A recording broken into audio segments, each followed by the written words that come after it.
him for his bio. He had sent us some highlights from his career. So I have to absolutely mention those here as well. And this is over quite impressive, 750 citations as of December 2019, over 30 articles in tier 1 journals across several disciplines. And he was also a speaker at a Stoicon event in Athens in 2019. And today we are honored to have him with us this evening. His talk is entitled today, Creation Corrected, Philosophy, Rebellion, and Literature in the Work of Albert Camus. So over to you, Dr. Sharpe. Thank you for that wonderful welcome. I wish I could be there, of course. But one thing that I think coronavirus is making clear is how interconnected we can be, at least in the virtual space. To give you an idea, I'm speaking to you from Melbourne, which remains in what's called stage 4 lockdown. So we're all unable to leave our houses for more than 1 hour per day. We're unable to travel for more than 5 kilometres from our home. And I've been in this place happily, mostly since March the 24th this year.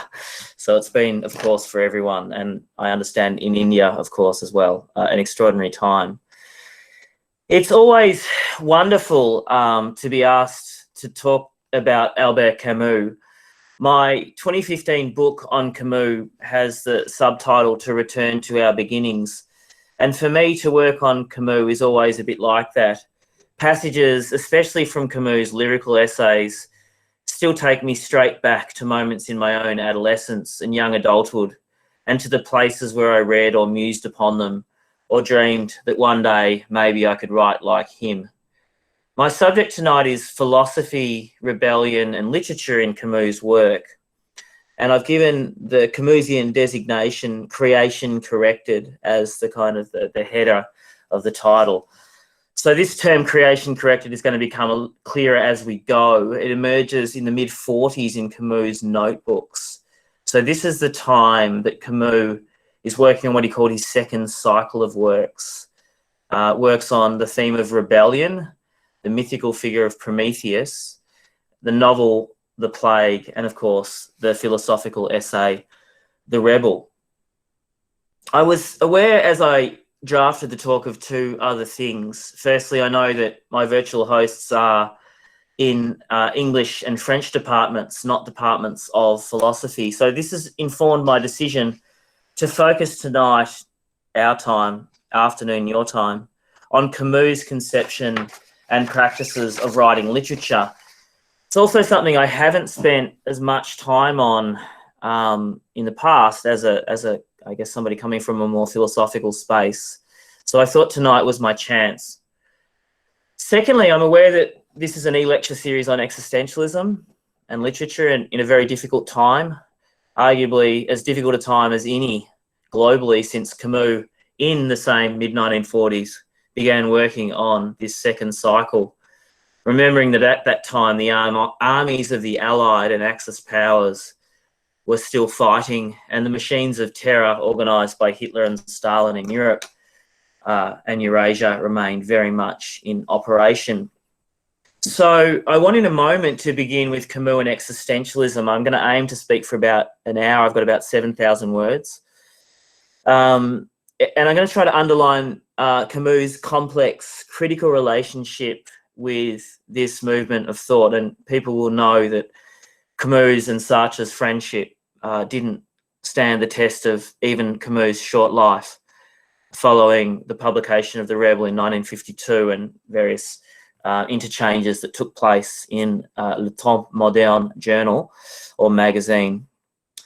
So once I've talked about Camus and existentialism, I want to move on to the main part of the talk, which I think might be of focal interest for many of you. I want to examine Camus' wider conceptions of philosophy, literature, and of their relationship. There is, I'm going to argue, a bit of complexity here, which I'm going to try to uncomplexify for you. Camus, I'm going to suggest, is at different times working with and between at least 4 philosophies. of literary creation, from his earliest texts to those which he wrote just before his premature death in early January 1960. These philosophies of literature and art are informed by and themselves inform philosophical reflections on the nature and limits of philosophical practice as well. Finally, from beginning to end, Camus' philosophical reflections on art and literature are closely interwoven and at times almost indistinguishable from his own ongoing reflections on what he called, in the title of one of his French short stories, the life of the artist. The life of the artist. What is it to be an artist as a choice or form of life? What kind of discipline, or even, as he will say, ascetic discipline is required in order to be such a person, such a figure? So there's a lot to say, and I'm sure you're going to have a lot to say in response. So let me begin now by talking briefly about Camus and existentialism, and thereby, I think, placing him in the context of your lecture series. So part one then is Camus and existentialism. And let me start with a bang. No, I am not an existentialism. No, of course he isn't. No, I am not an existentialist. Camus commented several times, in fact, in his life. The denials haven't been very effective, as he was already lamenting in a late 1940s essay, The Enigma. Camus reflects here, the modern mania for identifying an author with his subject matter does not allow him to enjoy even a relative liberty. Thus, one becomes a prophet of the absurd. Yet what did I do except reason about an idea which I found in the streets of my time?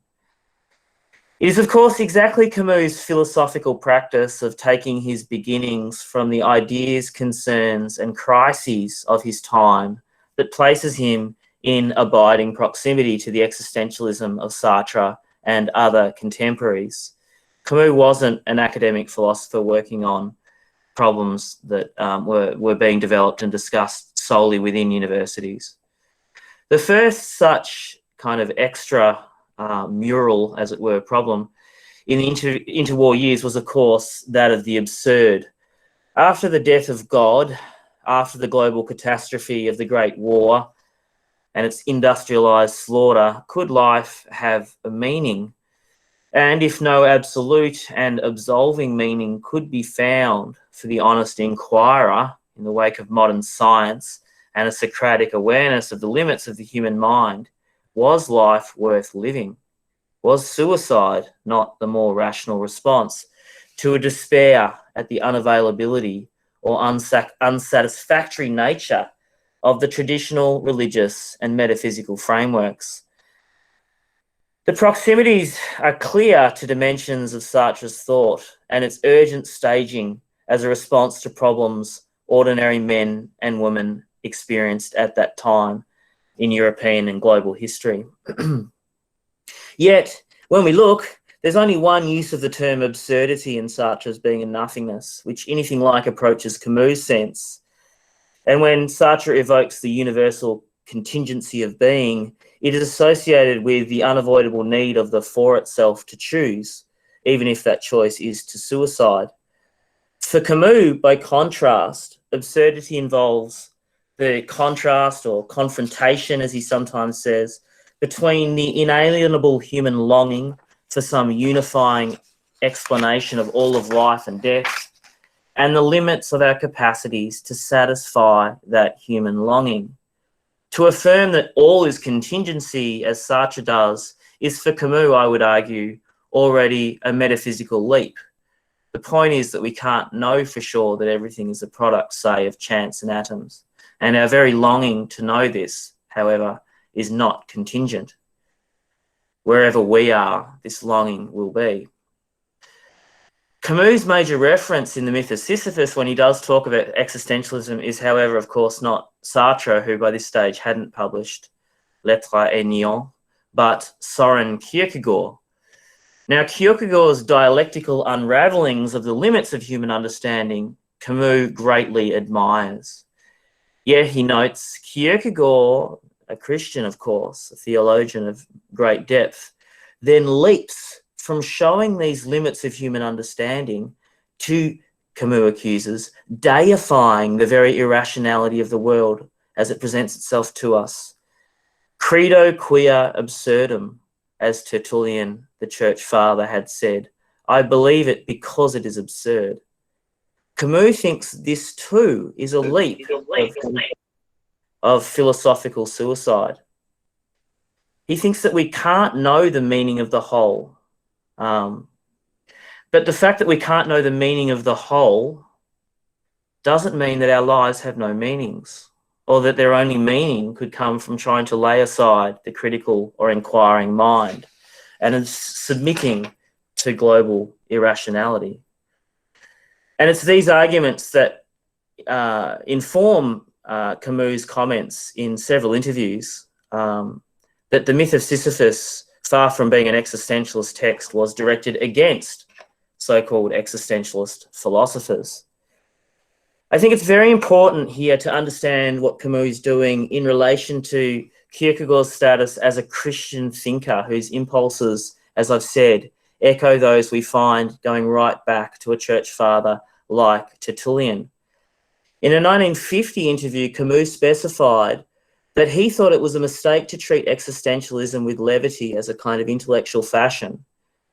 It was in his eyes, although he disagreed with what he understood of it, a very serious form of philosophical research, whose origins, he says, reach back to St. Augustine. Now, this is a striking comment.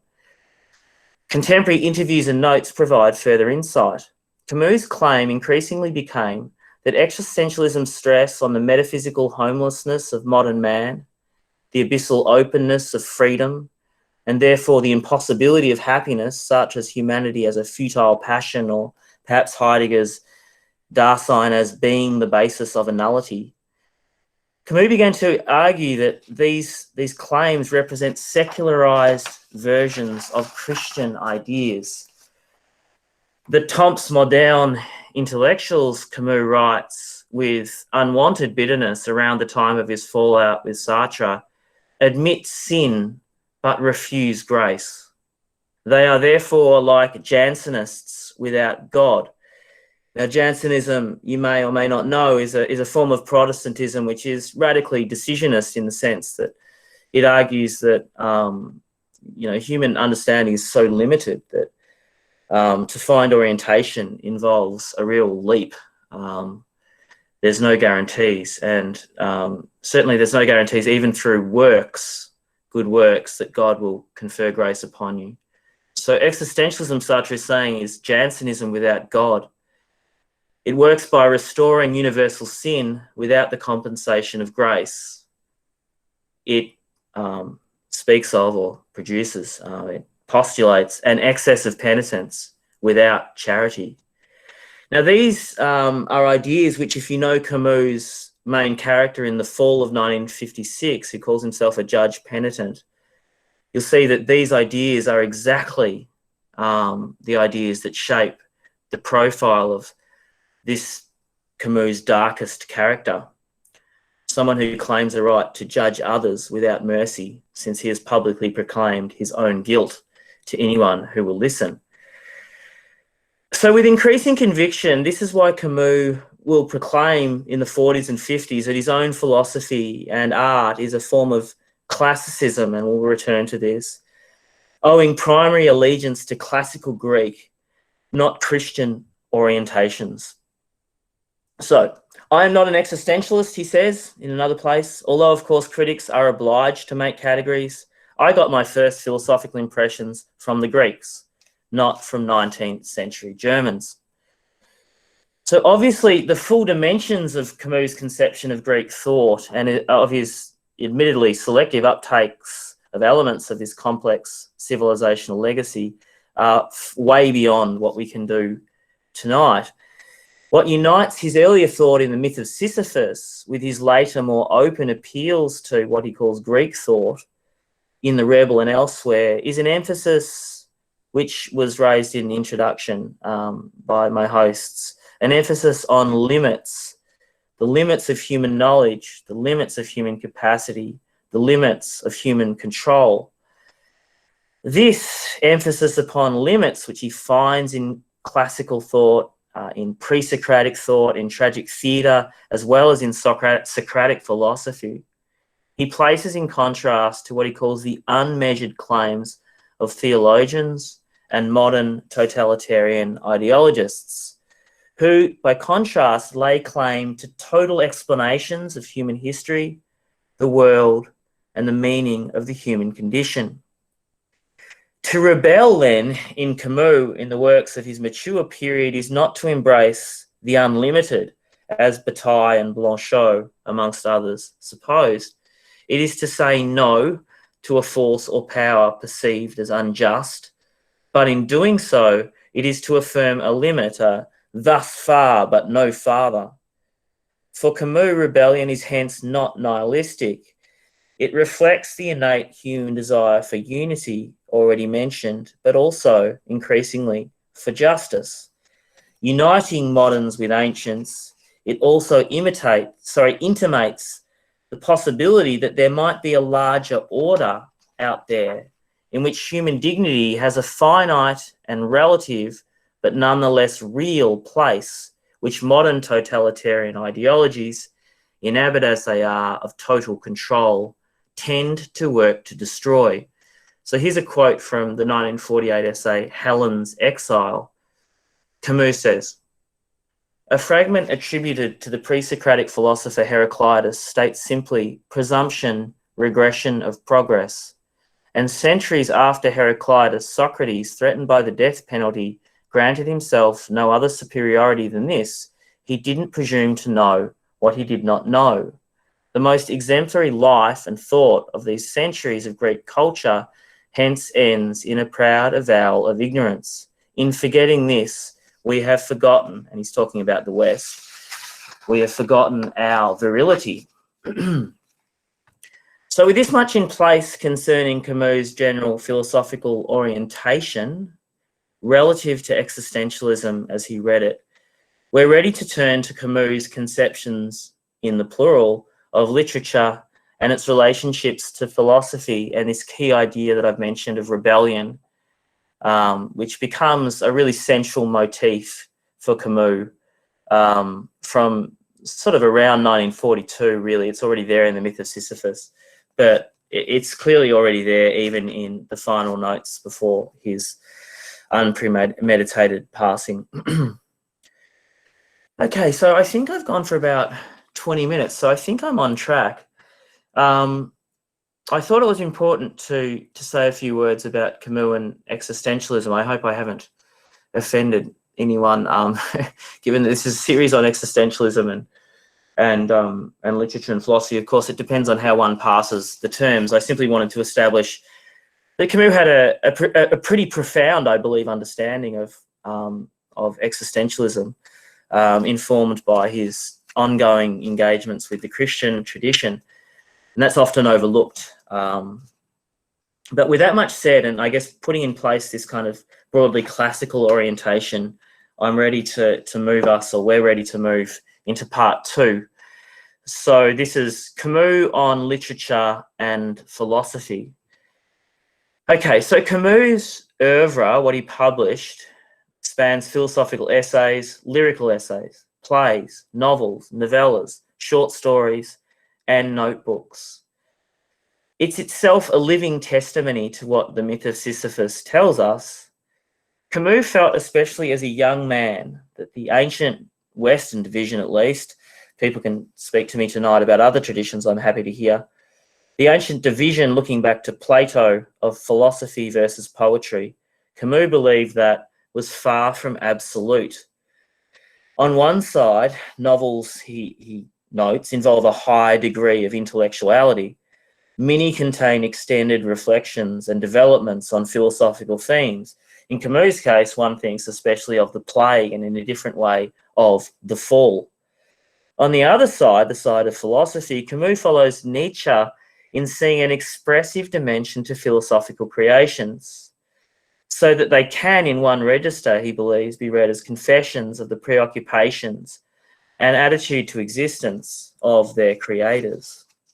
The modern situation, as Camus understands it, with the unavailability of systematic metaphysical solutions, also speaks for Camus to a closing of the gap between philosophical systems and their authors. So I'll quote the myth of Sisyphus. He says, "Today, when thought has ceased to lay claim to the universal, when its best history would be that of its repentances, we know that the system, when it is worthwhile, cannot be separated from its author."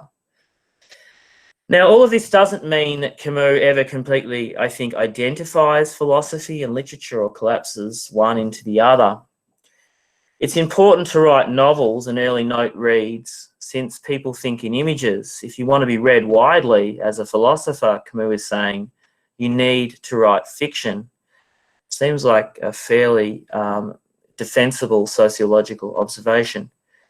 Moreover, to the extent that, as I believe is undeniable, Camus consistently identified himself as an artist, I think it's plausible to maintain that he felt that literature could just do more and different things than reasoned philosophical writing and reflection alone can do. So, as I've already flagged in my opening remarks, I think there are different axes, as it were, of Camus' philosophical and critical reflections on literature, which he often interlaces. Philosophical thought, which works with and takes aim at the universal concepts, ideas, generalizations, laws, and so on, is thereby limited in its ability to explore the particular elements of existence.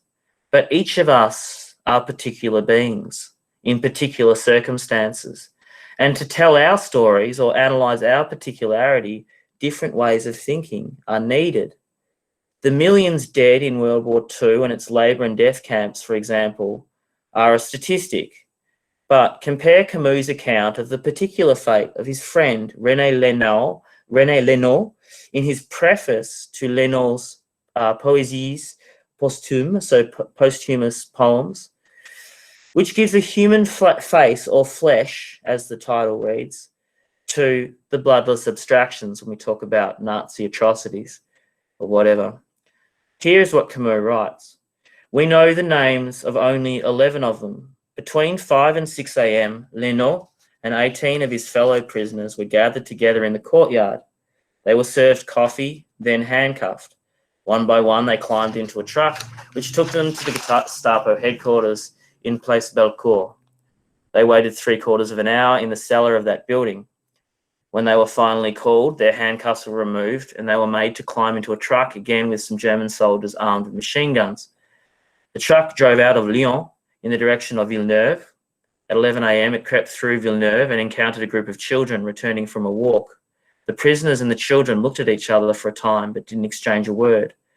Just beyond Villeneuve, opposite a grove of poplars, the truck stopped. The soldiers leapt to the ground and commanded the men to get out and walk towards the woods.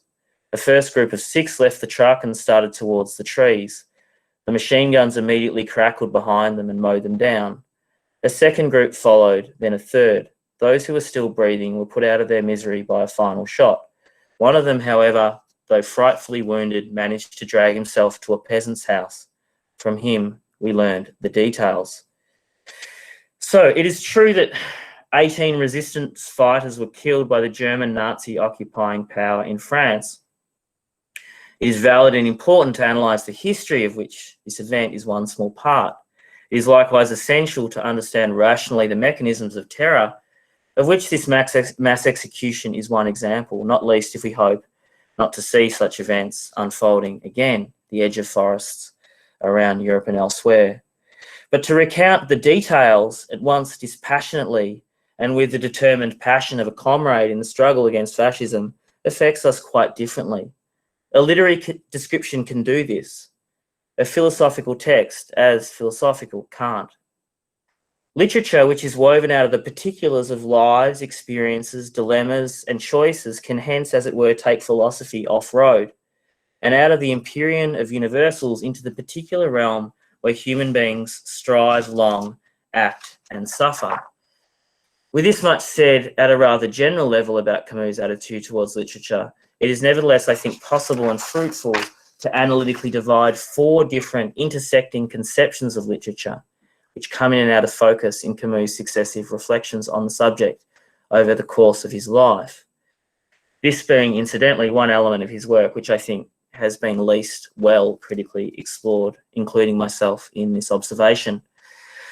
Perhaps this can therefore make a contribution, the following, to a scholarly understanding of Camus' unique contribution to 20th century ideas.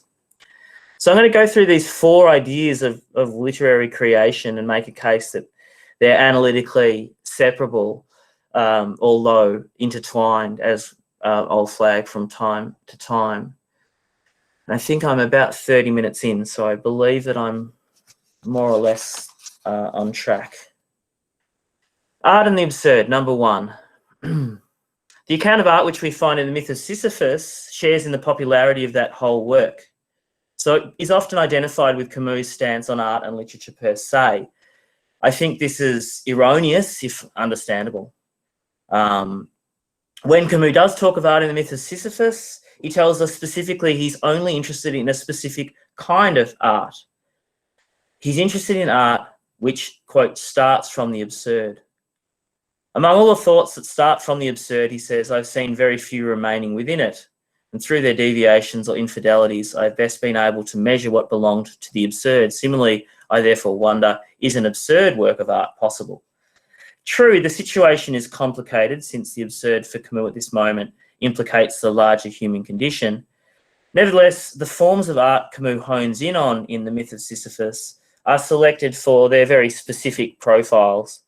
Given that the absurd implicates the confrontation between the human desire to find and temptation to falsely claim, unifying explanations of human experience, Camus writes, I just want here to speak of a work, literature and the novel, in which the temptation to explain is the greatest, in which illusion offers itself automatically, in which conclusion is almost inevitable.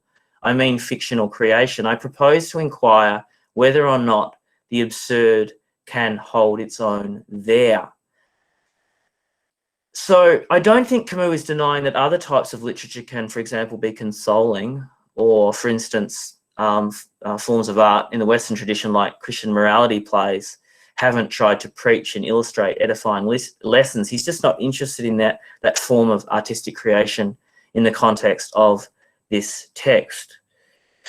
What then makes a work of art absurd, or more adequate to and informative about what Camus thinks at this stage is the absurd condition?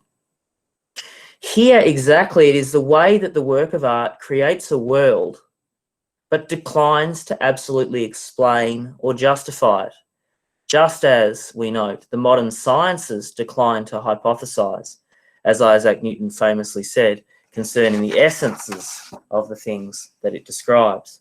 So here's Camus. Describing, that is the last ambition of an absurd thought. Science, likewise, having reached the end of paradoxes, ceases to propound and stops to contemplate and sketch the ever-virgin landscape of phenomena. The heart learns thus that the emotion delighting us when we see the world's aspects comes to us not from its depth, but from their diversity. Explanation is useless, but the sensation remains, and with it the constant attractions of a universe inexhaustible in quantity. The place of the work of art can be understood at this point.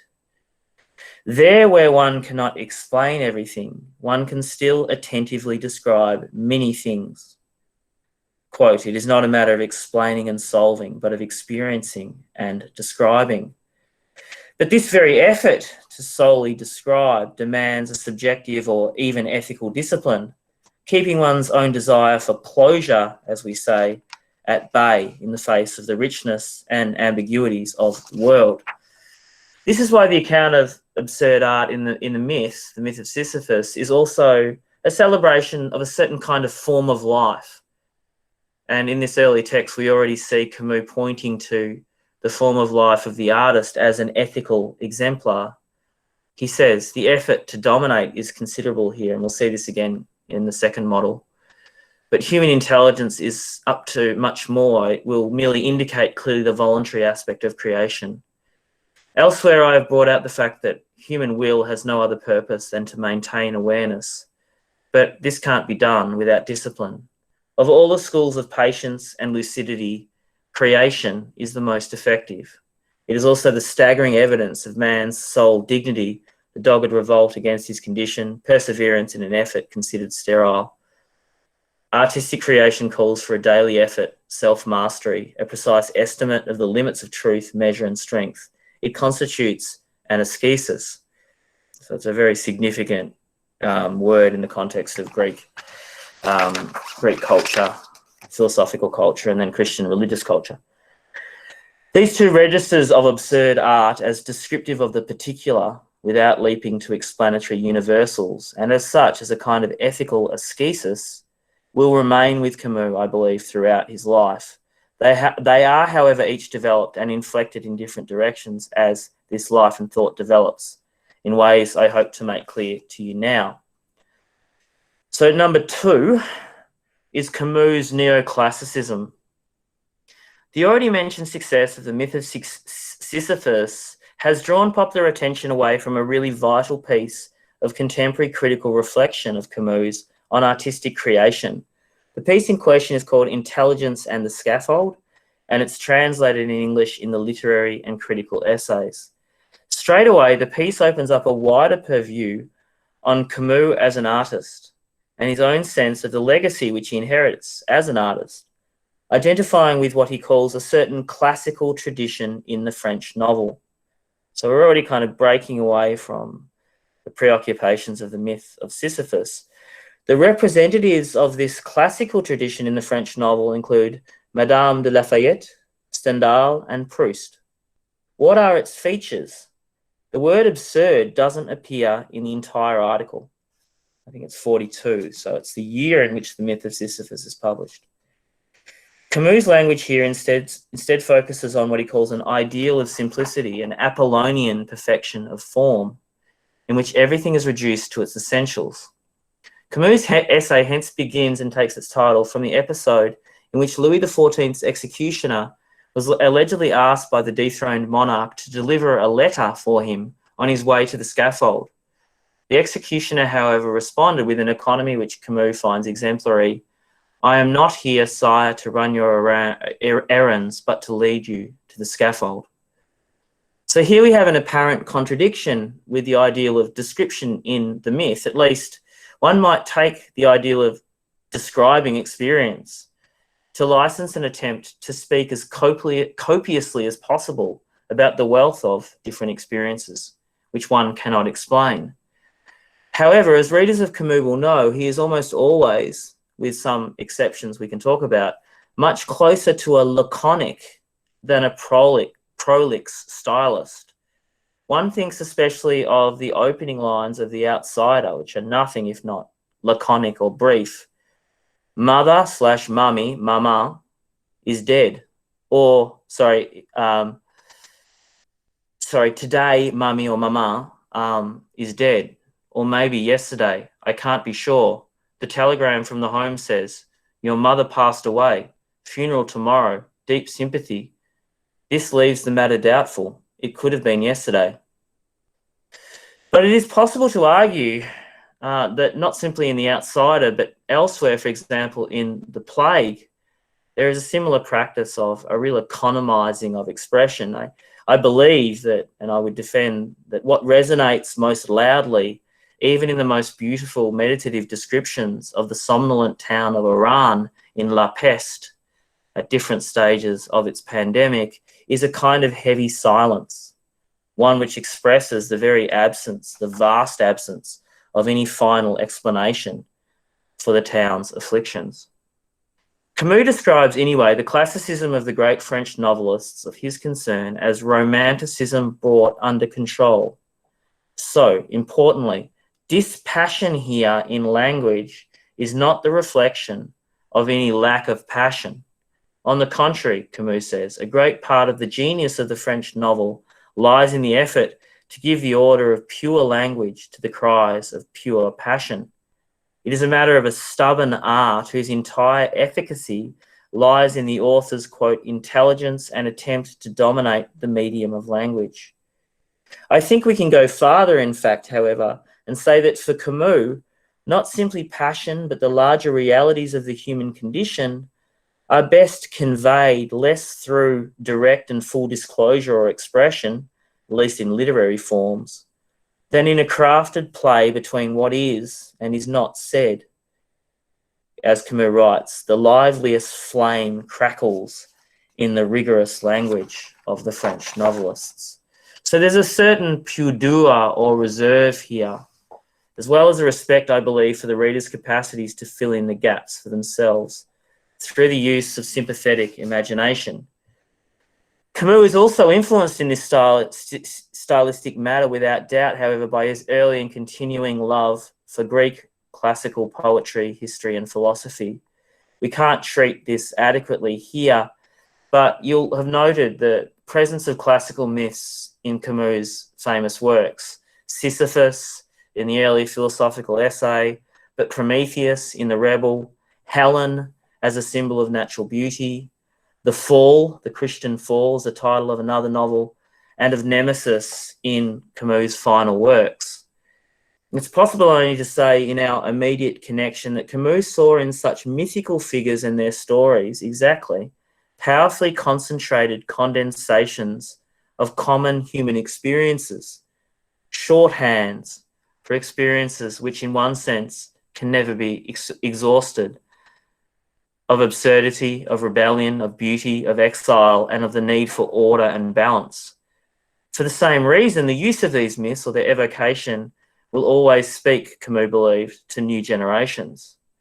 Camus thus once described himself as an artist who only aspired to create new myths which would speak to, quote, the measure of his passion and of his anguish.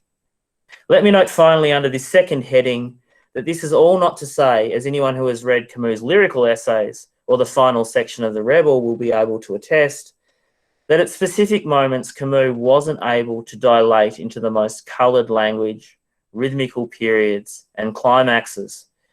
It is, however, to say that the power of these moments of kind of revelation in Camus, as it were, sound out and stand out against the background of a classical austerity, or in one of Camus' favourite words, limpidity, which he also valued in other writers. So that's the second aesthetic model, classicism, both in the French novel and I believe looking back to classical Greek literature. The third model is creation corrected, or art and rebellion. I think it's too little appreciated that part 4 of The Rebel, at the culmination of Camus' long historical analyses of the genealogy and realities of Nazi and Stalinist terror, is devoted to art and rebellion. The reasons for this are twofold. First, the way that different political regimes and philosophical visionaries from Plato onwards have treated the arts for Camus is its own revelatory field to continue his analysis of the realities and consequences of human rebellion and revolution, this being the subject of the book. Why do closed political regimes always, as it were, come first after the artists? Why would someone who could write as well as Plato nevertheless feel that an ideal city should expel at least some of the poets? Why is 20th century history in Europe made of Plato's expulsion of the poets not an extreme but a very mild measure compared to the imprisonment, enslavement, or elimination of artists under the totalitarian states? What happens when a human sense of justice could make and has made revolutionaries profess to care more for the shoemaker than for Shakespeare, and have therefore turned, as it were, poeticidal? Can a justice which is without beauty remain truly just? These are kind of really deep questions for Camus. Secondly, as Camus begins this section, Rebellion and Art, he wants to argue that the same demand for unity which animates political and metaphysical rebellion, outraged at the damaged and incomplete aspects of human experience, is also at play in artistic creation. Artistic creation, in this sense, is itself a form of rebellion against the world as it is, without nevertheless nihilistically denying that world. So, quote, Camus says, art is the activity that exalts, and this is the first line of the section, art is the activity that exalts and denies simultaneously. No artist tolerates reality, says Nietzsche. That is true, but no artist can get along without that reality. Artistic creation is a demand for unity and a rejection of the world, but it rejects the world on account of what it lacks and in the name of what it sometimes is. Rebellion can hence be observed here in its pure state and in its original complexities. So artworks, Camus agrees with other authorities, project their own worlds. Yet the creation and enjoyment of art is not escapist, as certain fascist and socialist critics were maintaining at this time. You know, we should all just solely focus on class struggle or racial struggle. Camus notes that happy people also read novels, and there's no evidence that people who are more miserable in this world, therefore presumably wanting to escape more, in fact read more art or consume more art. Indeed, Camus argues that forms of modernist art which deliberately turn against representation to undertake formal experiments may be revelatory in different ways, but they don't make great art. For the world's great artworks project for Camus are, while distant, also familiar to us. Think, for instance, even of the high fantasy of J.R.R. Tolkien, which is, of course, a new world, but it draws from, adapts and restages ideas, character types, and ideals that we can experience in this world and come to know about from reading its histories. The highest forms of art, Camus instead argues in The Rebel, occupy the fragile, fertile middle ground between formalistic withdrawal and political coaptation. All artistic creation, as he sees it, involves a rebellion, or what he calls in post-Hegelian language, a negation of what is. Even the most realistic of novels, like photographs, hence necessarily select some elements of reality to present and exclude, just as all music works by isolating and arranging sounds in sequences and combinations never found in nature. Nevertheless, at work in such artistic negation is not any idealistic desire to evade reality or nihilistic desire, but a form of that human longing for unity with the world that Camus sees as a baseline anthropological constant. So he says, far from wanting always to forget, people suffer, on the contrary, from never possessing life fully enough, estranged citizens of the world, exiles in their own homelands. And the quote continues, except for vivid moments of fulfillment, all reality for them is incomplete. Their actions escape them in the form of other actions, return in unexpected guises to judge them, and disappear like the water Tantalus longed to drink into some still undiscovered source. To know the whereabouts of that source, that undiscovered source, to control the course of the river, to understand life at last as destiny. These are human beings' true aspirations. All genuine art for Camus speaks from and to these true aspirations, in a thought which Camus presents as early as in his youthful essay, Art in Communion. Genuine creation works by selecting particular elements from the transient fabrics of experience, as if by an almost photographic pause. These elements, which might otherwise not be glimpsed at all, for who, after all, notices the hands of the executioner during Christ's flagellation, which the painter portrays, or the olive trees on the road to Golgotha, etc. So these elements, which might not otherwise be glimpsed at all, having been singled out by the artist from their passing contexts, are then represented in new aesthetically pleasing unities. In these new artistic forms, moreover, these privileged particulars, like mythical characters, become or come to stand proxy for the more universal dimensions of human experience, which audiences' contemplation of the works can recognize. That was a dense sentence. Let's see if Camus can say it better. The greatest and the most ambitious of all the arts, Camus says, sculpture, is involved in fixing the three dimensions of the fleeting figure of man and on restoring the unity of great style to the general disorder of gestures.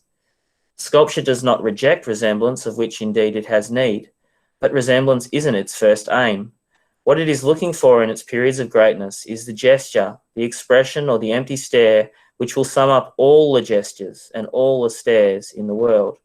Its purpose isn't to imitate, but to stylize, and to imprison in one significant expression the fleeting ecstasy of the body or the infinite variety of human attitudes. Then, and only then, does it erect on the pediments of teeming cities the model, the type, the motionless perfection that will cool for one moment the fevered brow of man.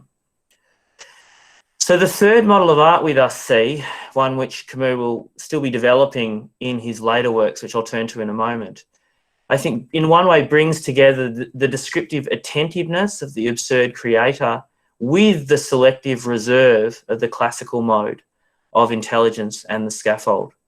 The great work of art doesn't exalt our imperfect world, nor does it deny our unjust world. It involves a revolt against everything fleeting and unfinished in the world. It presents us thereby with alternative possible worlds, forms of creation corrected, as he says, or perhaps creation epitomized, or elements of creation epitomized. Quote, Nietzsche rejected all transcendence, moral or divine, in saying that all such transcendence tended to calumniate this world and this life. But perhaps there is a living transcendence, of which beauty is the promise, which can make us love and prefer this mortal world to all others. And it is by producing images and forms of such living transcendence, so many, quote, new worlds different from the everyday world and yet the same, particular and yet universal, full of innocent insecurity, called forth by the power and longing of a creative mind, that artistic creation serves an irreplaceable function, which Camus claims that we can only turn our backs upon as societies at the cost of diminishing our humanity. It is thus in this third model that Camus is able to preserve and present one of the most abiding features of his work, I believe, namely his rich appreciation of beauty. Camus' full account of beauty implicates his larger ontology, and therefore I can't really address it in the detail it deserves. However, in this political work, The Rebel, it is beauty's relationship with the longing for justice, and as a potential check upon the human propensity to absolutize this political longing, which is paramount. So in Return to Tipasa, a contemporary essay in which Camus returns to the ancient Roman ruins that had deeply inspired him in his youth, which he now finds are surrounded by a barbed wire fence, this old resistance fighter nevertheless reflects that, quote, forsaking beauty and the sensual happiness attached to it, exclusively serving misfortune, calls for a nobility that I lack. After all, nothing is true that forces one to exclude. Beauty alone ends in grimaces, but justice alone ends in oppression. Whoever aims to serve one, exclusive of the other, serves no one, not even himself. And in the end, he becomes doubly the servant of injustice. So part 4, and I think I'm roughly tracking time here, is the artist as witness. What I'm calling the fourth model of literature and artistic creation in Camus, remember, as against absurd creation, as against classicism, as against this work of creation corrected. So this fourth model, I think, becomes prominent after The Rebel in Camus' theoretical reflections, at the same time as it looks back in his actual literary productions to his very first collection of short stories, Envers et en droite, The Wrong Side and the Right Side.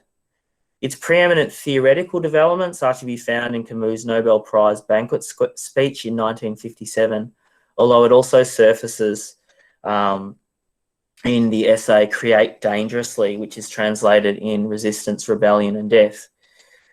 So this model, like the others, I don't think really contradicts Camus' other statements or claims concerning the arts. It stands in a kind of fruitful dialogue or tension with them. It nevertheless does push, I think, in a different, more single-mindedly, let's say, intersubjective or ethico-political direction than the previous paradigms we've addressed. So what am I talking about? What is this fourth paradigm?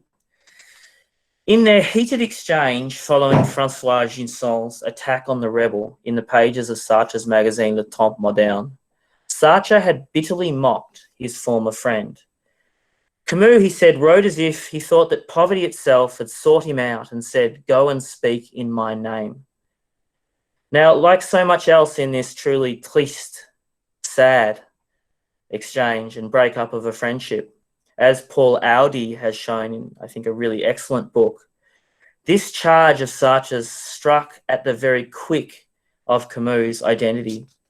Raised poor amongst an illiterate Pied Noir family in a French Algeria increasingly breaking apart, Camus' first stories are tender reconstructions of the ordinary sadnesses and joys of the people amidst whom he was raised. What became his final incomplete novel, The First Man, Camus intended as a more mature, denser artistic exploration of many of the same subjects of his first book, a regenerative return to his beginnings in the guise of a virtual autobiography, as well as an attempt, again, to bear witness to these people whom history was indeed soon to condemn. The fourth model of literary creation in Camus is, that is to say, that of témoignage or testimony. So, prompted by the extraordinary recognition involved in receiving the Nobel Prize at just 43, Camus responds by explaining his sense of his vocation as an artist in the following terms. So this is Camus speaking in Stockholm, 57. So he's 43, he's just got the Nobel Prize. "For myself, I cannot live without my art, but I have never placed it above everything. If, on the other hand, I need it, it is because it cannot be separated from my fellow men, and it allows me to live, such as I am, on one level with them. It is a means of stirring the greatest number of people by offering them a privileged picture of common joys and sufferings. It obliges the artist not to keep himself apart.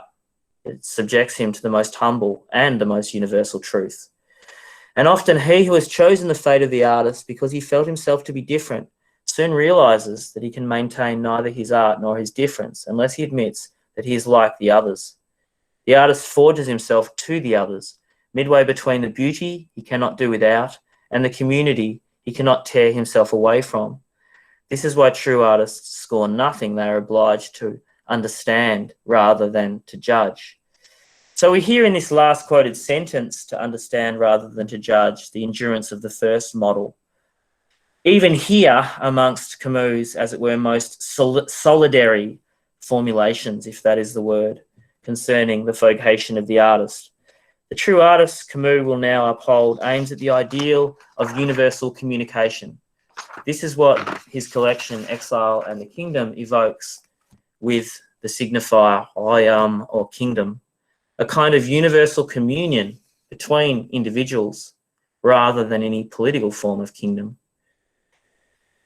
Communion is a word that returns in Camus, and one of his earliest essays is on art and communion. If such an ideal remains impossible at present, the artist appeals to a more far-reaching dialogue with generations to come, Camus argues. But this means that the artist can have no truck with political forces which sanction lying and murder, because these forces attack this ideal and do violence to the very possibility of such dialogue. So, Camus' banquet speech continues in the following terms. By the same token, the writer's role isn't free from difficult duties. By definition, he cannot put himself today in the service of those who make history. He is at the service of those who suffer it. Otherwise, he will be alone and deprived of his art. Not all the armies of tyranny with their millions of men will free him from his isolation, even and particularly if he falls into step with them. But the silence of an unknown prisoner abandoned to humiliations at the other end of the world is enough to draw the writer out of his exile, at least whenever, in the midst of the privileges of freedom, he manages not to forget that silence and to transmit it in order to make it resound by means of his art. Because his task is to unite the greatest possible number of people, his art must not compromise with lies and servitude, which, whenever they rule, breed solitude. Whatever our personal weaknesses may be, the nobility of our craft as artists will always be rooted in two commitments which are difficult to maintain: the refusal to lie about what one knows and the resistance to oppression. So in this more, as you can see, ethico-political optic, Camus' earlier artistic values are reconfigured and given a more openly political valence. The aim of art is not to legislate or to reign supreme, create dangerously thus specifies. It is rather to understand first. So the first paradigm again, perhaps the second. But then Camus continues, no work of genius has been based on hatred or contempt. This is why the artist, at the end of his slow advance, absolves instead of condemning. At every moment in this text, in fact, those interested can at once hear Camus' debts to Nietzsche's work and his complete reorientation of its redeemable qualities from the latter's aristocratic radicalism. The rebirth of culture to which Camus in his last years pledged himself took aim at, quote, bringing forth anti-Alexanders to tie together the Gordian knot of civilization which has been cut by the sword. Art, by virtue of what Camus now calls its free essence, unites where tyranny separates. And in words of such quiet sublimity and compassion that I think it's difficult to imagine anyone else writing them, Camus explains his position as follows. Every great work makes the human face more admirable and richer, and this is its whole secret. And thousands of concentration camps and barred cells are not enough to hide this staggering testimony of human dignity. This is why it is not true that culture can even temporarily be suspended in order to make way for a new order or culture. Man's unbroken testimony as to his suffering and his nobility cannot be suspended, any more than the act of breathing can be suspended. Yes, when modern tyranny shows that even when confined to his calling, the artist is a public enemy, it is right. But in this way, tyranny pays its respect through the artist to an image of man nothing has ever been able to crush. So, concluding remarks. With these, as it seems to me, really peerless remarks, I've come to the end of my lecture. I started by trying to clarify Camus' complex relationship with existentialism, culminating in his, I believe, very profound criticism of the former as a form of secularized Christianity without grace, and Camus' identification then with the Greek legacy as he admittedly selectively understood it. I have then, in what I proffer as the major contribution of tonight's lecture, examined Camus' too rarely examined philosophical and critical reflections on art and the life and calling of the artist. Too often I suggest that we remain captivated by the admittedly captivating drama of the myth of Sisyphus and its model of absurd creation, forgetting that Camus very soon afterwards renounced this text as too individualistic, compelled as he felt himself by the spread of the brown plague of fascism after 1940, to engage in the struggles of his countrymen and intellectually in the attempt to understand and overcome the kinds of nihilism he saw playing out in Europe. If we're to understand Camus' developing and multi-dimensional understanding of philosophy and literature, I argued, we need to work with not one, but perhaps with four models, as I've loosely called them. That of absurd creation from the myth of Sisyphus, of classicism from intelligence and the scaffold, of creation corrected from the rebel, and finally this fourth model of witnessing or testimony, principally from the Nobel Prize speech. Each of these models can be treated by itself, but it is clear that Camus himself believed them in the late 1950s to be mutually consistent, albeit that the emphasis on absurdity tends to drop out as we proceed. The great artist can speak to others, fourth model, Camus writes, only by speaking of what all know and of the reality common to us all, first and second model. The sea, rains, necessity, desire, the struggle against death, first model. These are the things that unite us all. I hope that by treating these four models in the roughly chronological order I have tonight has been helpful for you, as working through this material again has been for me. I can only conclude by saying what I posted to my friends and family this afternoon on Facebook. I don't usually post on Facebook. Namely, that working on Camus periodically is an effortless way to be reminded as to how genuinely mediocre one is in the best possible way. There are two thirsts without which life ceases to be worth living, Camus wrote once more in Return to Parsa, the thirst to love and the thirst to admire. I hope my own mediocrity and limits have not prevented some of the grounds for love and admiration I believe Camus still deserves today from becoming clear, more than ever perhaps in another time of circling plague and tyrannies. Thank you.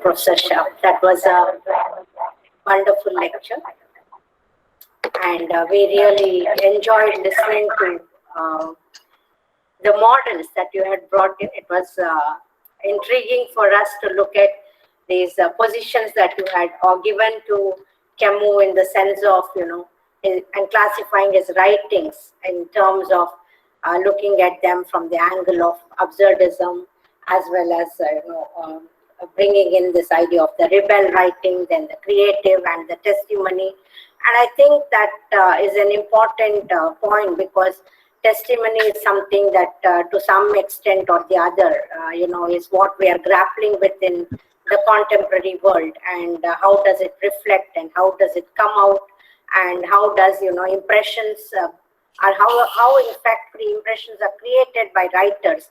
I think this is something that is, brought out by Camus himself, because as you did mention in the lecture, in the Nobel Prize lecture that he gives, I think one of the statements he does make is the artist is one who actually, in a way, picturizes the suffering.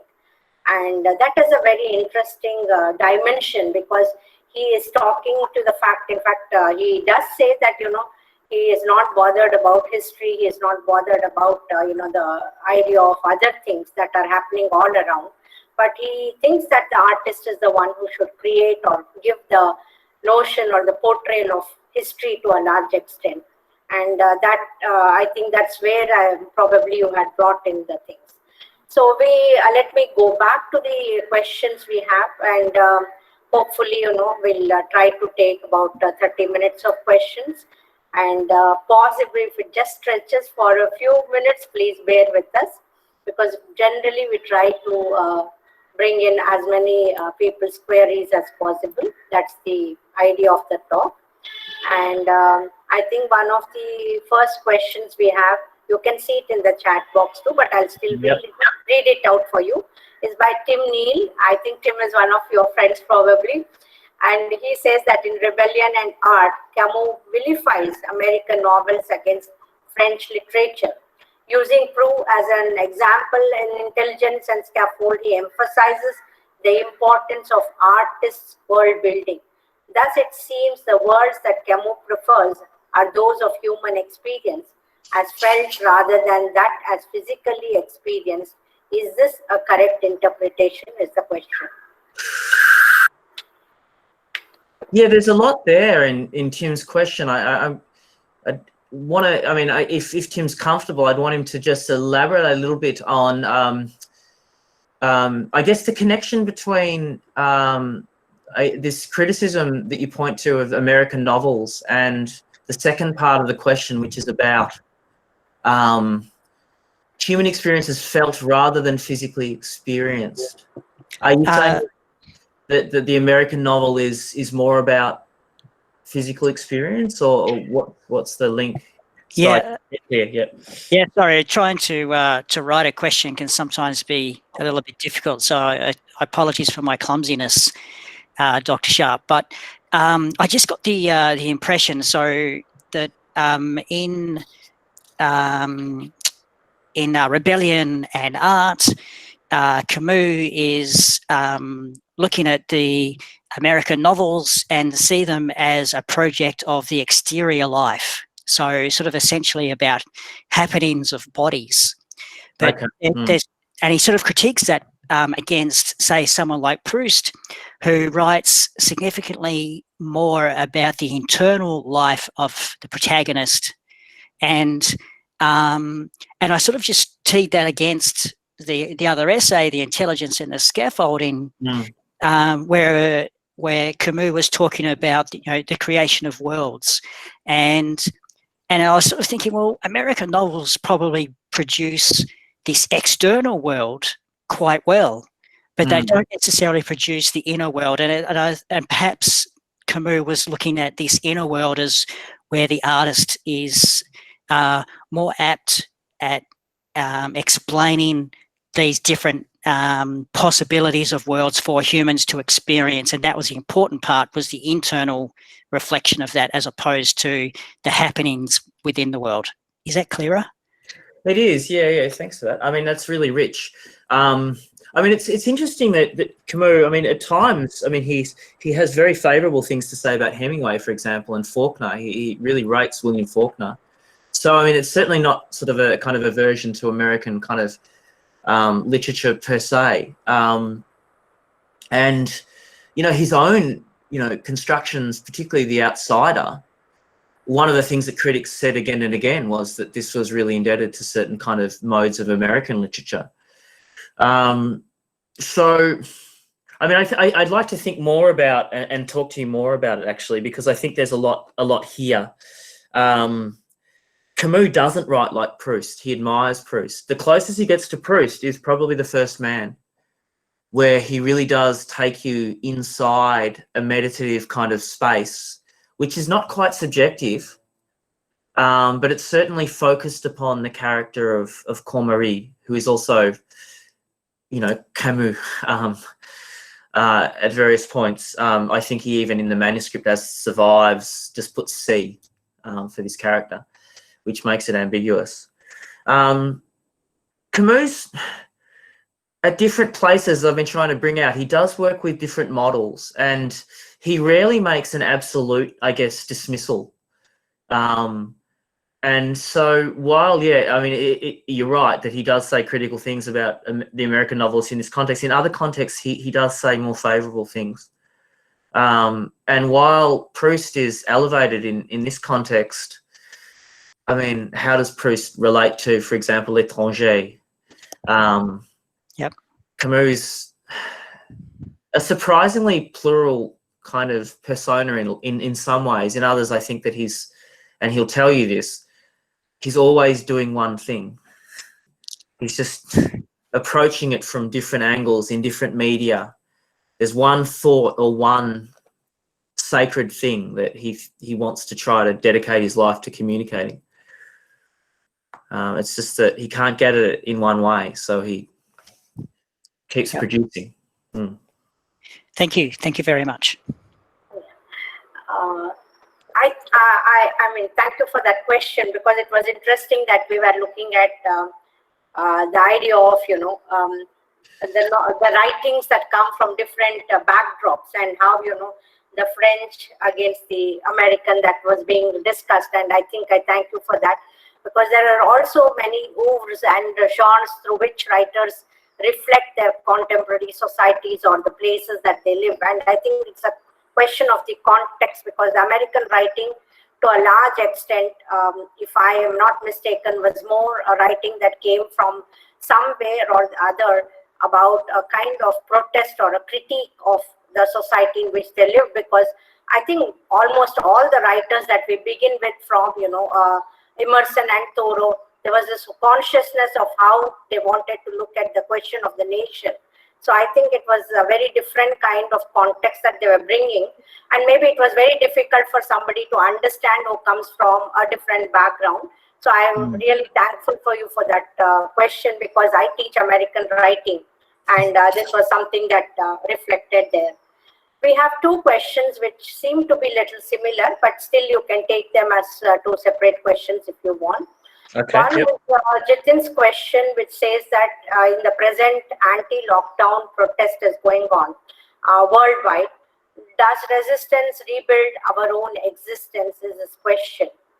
And then, you know, a very similar thing that Anupam Devnath asks is that rebellion as Camus' formula useful in contemporary era when we are faced with socio-economic political problems.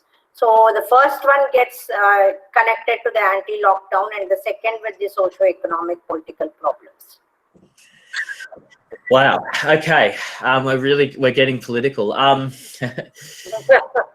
Raymond Aronson, one of the leading Camus scholars, who in fact has a book on Camus and Sartre, which many of you will be familiar with, sent me last week an article he's written on Camus' notion of rebellion, arguing for its relevance, but also arguing for a kind of rapprochement, as the French would say, between Sartre's conception of rebellion and that of Camus. His subject matter was the Black Lives Matter movements. rather than the anti-lockdown. But I mean, this is a period that we're entering into where I think Camus is relevant in all sorts of ways. And rebellion for Camus is a creator of values which doesn't presuppose, in all of its agents, some kind of big system, big systematic understanding. It's something that happens on the streets. It's something that happens in response to present circumstances. It's something that is born from a passion, a certain passion of indignation, a sense that something has been done that shouldn't have been done.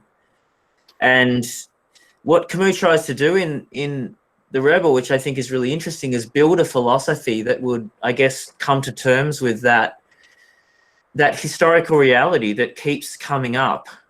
It's not, Camus not, I think, a conservative insofar as he thinks that rebellion is always with us. It's always something, we're never going to move beyond historical conditions in which there won't be rebellions. It's the potential of those rebellions to become destructive and nihilistic that worries him. And he's worried about the way that forms of rebellion can flip into what they begin by opposing. So we begin by opposing the injustice of established power. And in fighting that injustice, we become unjust ourselves. That's the kind of tragic dialectic that the book really traces out. So I don't think that this model, I really don't. I don't think it's going to kind of disappear. And I do think that, for better and for worse, I think we are entering into a period, and I don't know a lot about the internal conditions of India, but I certainly know a lot more about the internal conditions of America and the kind of the West. I think a lot of the formulas that have been accepted since the 1970s are no longer going to be accepted because they're not working. And people, I think, are going to rebel, and they are rebelling. And so I think Camus maybe will come back into focus more widely than in seminars on existentialism and literature, which are wonderful. But I think we're entering into a new period of activism and rebellion where new solutions will be attempted, which will involve risk, but could produce great good, as well as potentially great I won't say evil, but I think he's back in the picture because everybody is now trying to read up the plague, and in some way or another, it does become very important right now. So we have a question now by Matthew, and his question is, of course, is there, and you can see him. He says that could we perhaps isolate a fifth model of relationship between philosophy and art in the Camus notebooks, a model whereby art becomes something like an ascese, an exercise on oneself? Yeah, I mean, I guess the way I was presenting things tonight was that this model, if we want to call it a fifth model, undergirds and informs all of the four other models. Camus takes his art personally, as it were. It's not something that he does, just sort of as an add-on to his being. It's essential to who he is and his ongoing philosophy, I believe, as well as his ongoing artistic creation, are this ongoing work that he's doing on himself. So I guess the model I was presenting tonight, which Matteo may wish to challenge, is more that this is a conception of himself and his work that is constant throughout these others and informs these other perceptions. You could, and I have in other places, analytically separate out just that dimension. I guess why I didn't want to do that tonight was I don't think it's solely being an artist that Camus is interested in. I do think that it's philosophical as well. It's, he knows the Stoics. He knows certainly knows parts of Plato. He knows Greek tragedy. And and he's been taught by Jean Grenier from an early age, who himself is an interesting figure. He's been taught Plotinus, so he's grown up with the ancient Greek sense of philosophy, which is, as people here know, I'm sure, that philosophy is something that one does as well as that one thinks. It's something that one becomes as well as something one publishes. And that's very much Camus' place. You know, I mean, it's said that when, I mean, to give many examples of the kind of moral heroism of the man, it's said that after 44, early 45, Camus comes out very strongly in favour of the death penalty against leading Nazi collaborators. A Catholic critic writes a strong response to Camus arguing against the justice of the death penalty. And it's said that Camus kind of withdrew for several days and was kind of, almost lying on the ground, wrestling with this, and then came out in public and said, "I was wrong." This is a fairly intense human being, for whom ideas are not simply tokens on the draft board, Yeah. We have a question from the the one that you answered on the socio-economic political thing. That is Anupam Devnath. He has a second question. And Yep. his question is, does the real makers encounter the absurd in everyday life? Look, I think that when Lacan, I take it this is a reference to the Lacanian category of the real, what returns when the symbolic breaks down. I really think that the descriptions of the absurd in the myth of Sisyphus are descriptions of what Lacan is approaching in this, notion of the real. Camus talks about looking in the mirror. I don't know if you've ever had this experience, and all of a sudden you don't recognize yourself. It's like you're looking at a stranger. That's like a classic example of the breakdown of the symbolic universe, and you become horrifying to yourself. And that's an example of the real, and it's an example that Camus cites as an example of the absurd, or the encounter with, or the recognition that death is not just something that happens to everybody else, but it really is something that is yours. Again, and there's no platitudes that we can exchange that are going to take it away. There are no symbolic tokens we can exchange that are going to remove that reality. It's really interesting that Lacan really doesn't mention Camus. They certainly moved in the Sartre circle, at least briefly, because there's a photo of the two of them in one room with a dog. I don't know whether they got along. I suspect they were quite different people. But I think the real is definitely, it's Lacan's way of talking about what Camus is talking about in terms of the absurd, and obviously it brings with it different categories and different, I guess, projects, insofar as Lacan is doing work as a psychoanalyst and Camus working as a philosopher and an author. Thank you, Professor Sharpe. I also think that to some extent this idea of the absurd was something that Camus had begun with, as you were trying to say in your lecture too. But I think at a certain point he just doesn't utilize it anymore, because I think for him the cause of where he lives, I probably think the fact that he did not belong to the real French backdrop, that and the fact of his own background from which he comes, which are not really the elite. I think both those to some extent did make a mark on him, and I think he was more a man who belonged in the sense of the realistic tradition, or maybe more of material existence seemed to bother him much more than probably the idea of the absurd. So I think you were right when you were mentioning that in your lecture. I thank you for that, and I think in some way you did answer the query that had come up. The next one we have is by Nupur Sethi, who says that what are the of all ideas seems to you that are attached with the philosophy of death in his writings? It's quite a big question, even though there are only 2 lines there. So it's query of how do you look at the philosophy of death and what are the works that you seem to think about that? Yeah. Okay.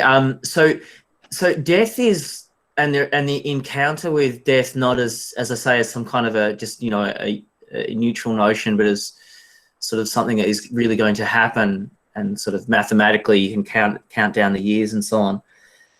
That's one example of the absurd, that feeling, I guess, that existential state that you can enter into when you really take that on.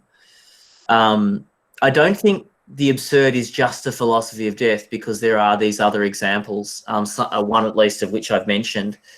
They're all examples in which Camus says the stage set of ordinary life and understanding breaks down, but some of them are intersubjective. Some of them, as I say, are to do with certain kinds of individual experience, and one of them certainly is the encounter with death. Now, death becomes central in a different way for Camus after 42, 43, when he is, I guess, politicized, and the problem bit goes from that. Obviously, the problem of the myth of Sisyphus is first and foremost that of whether suicide can be rationalized. He argues that it can't, which is not to say that suicides on basis of passion aren't something that he doesn't recognize happen, unfortunately, as real. He just doesn't think that there can be a philosophical argument which is convincing that suicide could ever be the answer. Now, in the middle works, it's not suicide, of course, it's killing other people that becomes the thing.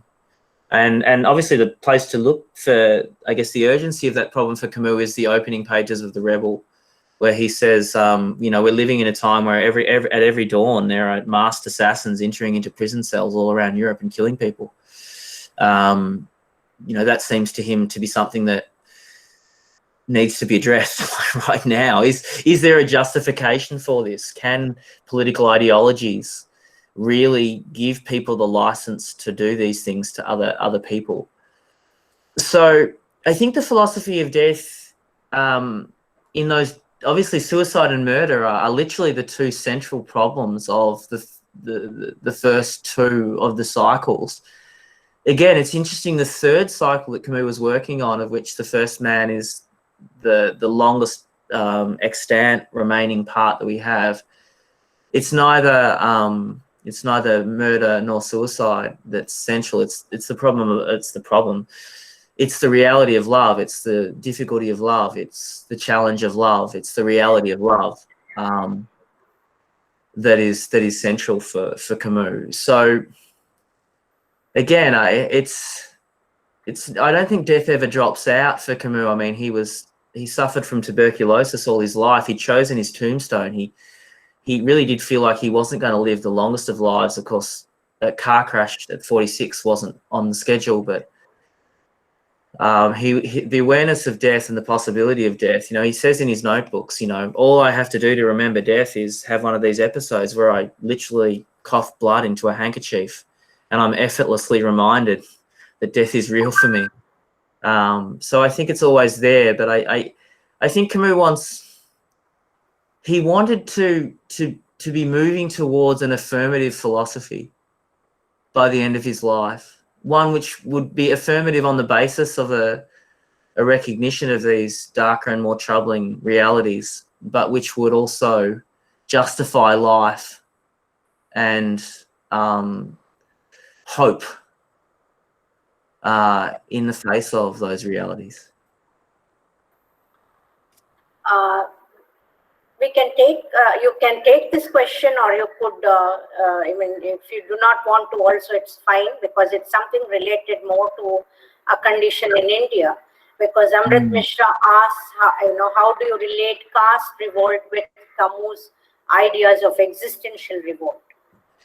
Yeah, this is one of those moments where I'm going to just have to acknowledge my ignorance, I'm afraid. I'd love to hear more if Amrit or others want to tell me more about this.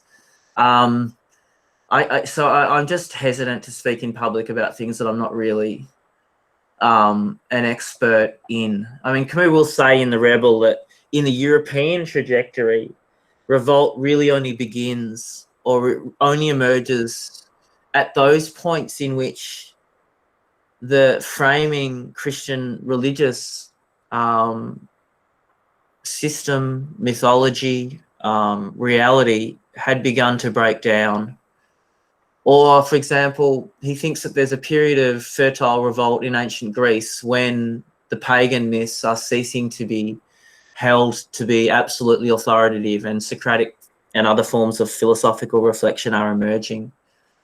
So revolt emerges at times of symbolic transformation where the old ideas are no longer considered to be absolutely authoritative. Now, I don't know enough about the Indian situation, I'm afraid, to say whether that's at play. Oh, it's absolutely okay. That's why I told you, if you want to only, you can answer. There's no need to, in fact. And I think we have just one more question. I think probably this is the last one, asked by my colleague, Dr. Ritu Tyagi. She says, according to Camus, is there something inherent in art or in the process of making or interpreting art that can enable one to understand rather than judge? And if that understanding can create a sense of solidarity?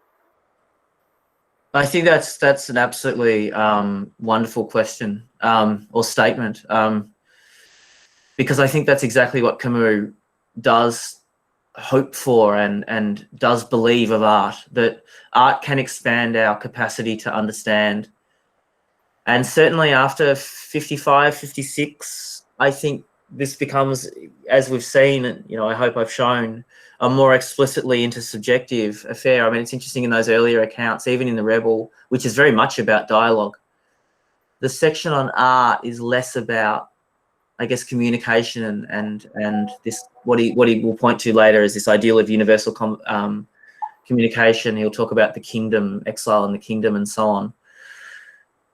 It's my conviction that, yeah, absolutely, that Camus believed that art is a way of opening people's minds to the dimensions of reality, including of other people's realities, in ways that can perhaps challenge and upset their more closed and more judgmental understanding.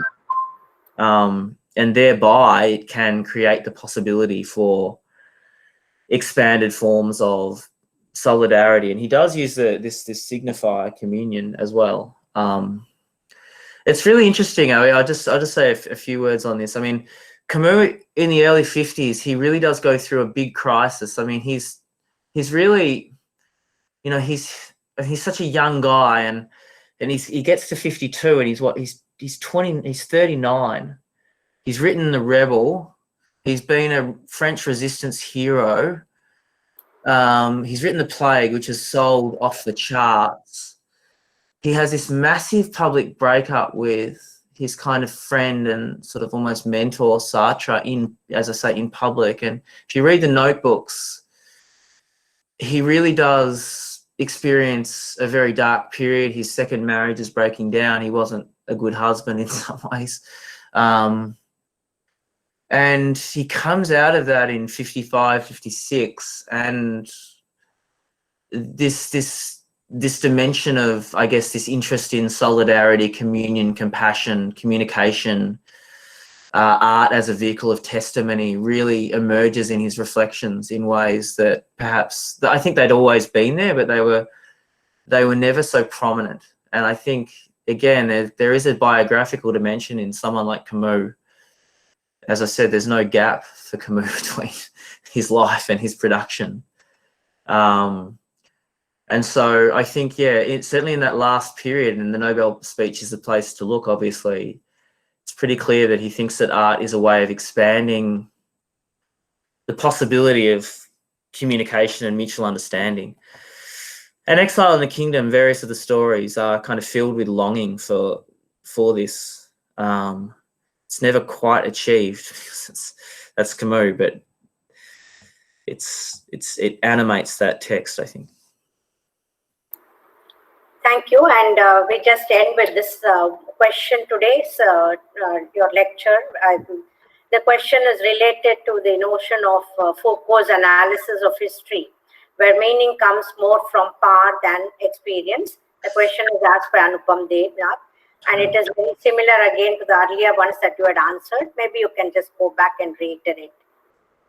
Yeah, that's a really complex one. I mean, Foucault I know, and Matteo, who was present, is a real Foucault expert. I understand that Foucault really deeply admired Camus and may have even met him. Yeah, but I mean, for Camus, meaning doesn't really come from power, but he has a different notion, I guess, of power than Foucault. So it would be important to be a little bit careful about this. Camus is very concerned about our capacity to absolutize particular elements of our existence. And he thinks that a lot of European thought, and I don't know how this sits in Indian culture, but he thinks a lot of European modern thought has absolutized political categories, political concerns. And so this is why he's talking about the longing for justice destroying the capacity to experience beauty. He wants to rebalance things. He wants to, I mean, he thinks that European thought has got too caught up in politics and history, as he calls it, and he means human experience. And he thinks we've forgotten the natural world, and he thinks that we've forgotten the eternal or recurrent dimensions of, I guess, natural cycles. And I think that he's skeptical about any approach that, and I'm not saying tonight that Foucault makes this approach, but I know he's read like this. He would be skeptical of any approach that would suggest that a story about power could tell us everything about who we are. He wouldn't like that as an idea. You know, there's also love, there's also death, there's also beauty. And he doesn't think those things are reducible to discourses about power. And as I say, you know, this is a massive and complex discussion. I've got the greatest respect for Foucault, so I don't want to misrepresent him. But that's my response.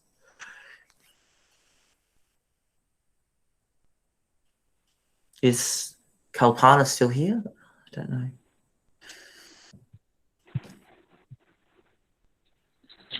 Oh.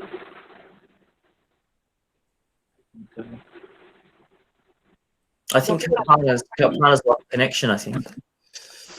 Maybe Ritu ma'am. Ritu ma'am, could you please take over? Yeah, we'd like to thank you for patiently answering all the questions. And it was indeed a very interesting take on Camus, because so far we've had, we are two departments that work a lot on literature. So there has been a lot of talk about the intertwining of literature and philosophy, particularly with the writers that we were interested in, Kafka, Camus, and Sartre. But somehow we had missed a little on the area of art. So fortunately, you stepped and you brought in that notion of art, literature, and philosophy together. And so we are very thankful to you. So over to Jai Prakash, one of the participants, who is going to offer the formal vote of thanks to you. Yeah, sure, man. Good evening, everyone. Here we come to the end of the 6th session of the International Lecture Series. I, Jai Prakash, on behalf of the Departments of English and French, Pondicherry University, India, would like to thank our resource person, faculties, and participants. I would like to take this opportunity to thank Dr. Matthew Sharpe from Deakin University, Australia, for his enlightening and engaging lecture on Creation Corrected, Philosophy, Rebellion, and Literature in the work of Albert Camus. Thank you immensely, sir. I'd also like to take this opportunity to thank our passionate organizers, Dr. Ritu and Dr. Kalpana, for all their help and support. Thank you, Ritu ma'am and Kalpana ma'am. Yes, I must mention the names of Leenu and Harita, our PhD scholars, for all the background work and technical support. Thank you both. Last but not the least, I would like to thank all the participants for your time, interest, and interesting queries on this topic and on this engaging and enlightening lecture. Thank you all. So before we call it a day, there is a quick reminder that the next session is on the persistence of existentialism in later literature by Dr. Ben Roth on 14th September at 7 p.m. Indian Standard Time. And yes, the link for this upcoming session will be shared with your registered email address. Please do check them regularly. And we hope that you enjoyed this lecture. And we hope to see you all in the next session. Till then, stay home, stay safe, wash your hands frequently, and do take care. Thank you. Over to Dr. Ritu and Dr. Kalpana. Thank you, Jayaprakash, for a wonderful vote of thanks, and also for being, the support system of our technical team. He's the main technical person, along with two others who've been helping us enormously in getting all the technicalities, in place. So thanks a lot. Thanks a lot to all the participants. Thank you, everyone. Thank you, ma'am. Particularly to our extraordinary speaker of the evening, Dr. Matthew Sharpe. And as Jayaprakash said, stay home, wash your hands, and stay safe. Thank you. Thank you, everyone. Thank you, everyone. Thank you, sir. Bye. Bye-bye, See you all. again, sure. Thank you.